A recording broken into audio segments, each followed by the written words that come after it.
Těšínské jatky, společnost, která působí na trhu v Moravskoslezském kraji od roku 1998 a která navázala na tradici masného průmyslu v Českém Těšíně z roku 1929.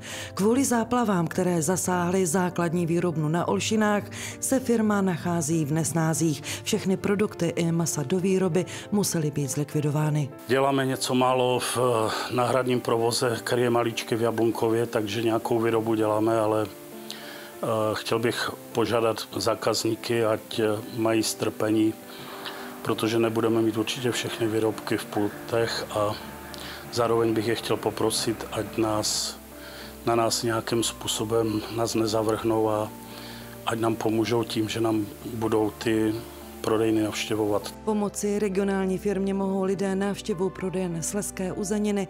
Na e-shopu Lucida.cz si mohou lidé také zakoupit dárkové poukazy, které mohou následně uplatnit ve všech prodejnách a bufetech slezských uzenin a tímto firmu podpořit. Těma poukazkama byste pomohli jak nám, že byste si je zakoupili a zároveň bychom část těch peněz z toho, co se utrží, by se odeslalo do Jeseníku, kteří jsou na tom ještě daleko hůř, než jsme my. Dosud to byly právě těšínské jatky, které svými výrobky pomáhaly tam, kde bylo potřeba, posílali sponzorské dary a humanitární pomoc lidem, které postihly přírodní katastrofy. Jejich velkorysost putovala i za hranice státu nebo handicapovaným dětem. Pocházíme z věřící rodiny a byli jsme zvyklí vždycky pomáhat. Teďka bychom tu pomoc potřebovali sami.